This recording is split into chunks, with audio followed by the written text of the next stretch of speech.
Hello mga mare. Ito nga, babiyahe kami papunta sa Angeles doon sa ate ko dahil doon kami mag-New Year ngayon. Niyaya nga kami ng ate ko na doon na lang daw magsalubong ng New Year kasi para mayroon naman daw silang bisita at saka kahit papano ikasama daw namin sila. Di na sana kami pupunta mga mare kasi meron din kaming handa kahit papano doon sa bahay. Kaso, etong ate ko, pinuntahan kami sa bahay. Sabi niya, doon na lang daw kami magsalubong ng New Year sa kanila. Tapos, naisip ko, magbe-birthday din naman itong partner ko ngayon January. Kaya yung panghanda namin New Year ay handa ko na lang sa birthday niya.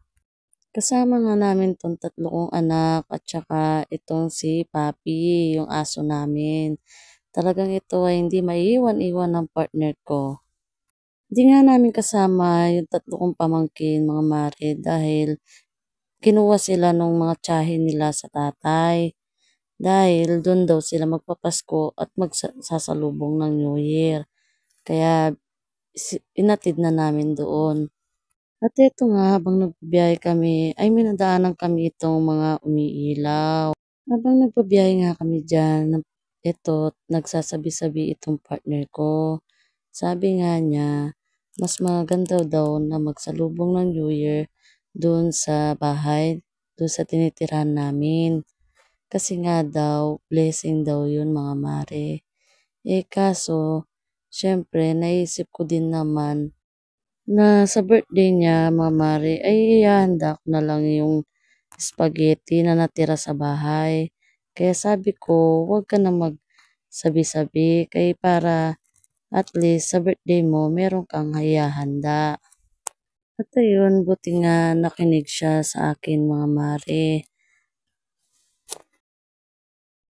Ito na nga ang handa ng ate ko. Tumulong nga ako dyan mga mare magluto na itong prito at saka inihaw. Hindi ko na nga na-video dahil nga itong anak ko ay kinuha itong aking cellphone. Pati na rin pala ng lumpia, ako na rin ang nagprito para kahit papano ay may luto na nila ang ibang ulam. Tapos ang kausap namin ng papa ko na nasa Bicol, ang ate ko naman na nasa Iloilo. Kahit malayo nga sila, ay hindi mo rin maiwas malungkot dahil malayo ang kanilang tinitirahan. Mas maganda rin kasi mga mare yung sama-sama kayong magpamilya, 'di ba? Kaso kami kasi yung ate ko ay taga Iloilong na pangasawa niya kaya sinama na siya doon. Ang papa ko naman ay nakapangasawa din sa Bicol kaya hindi rin siya nakauwi.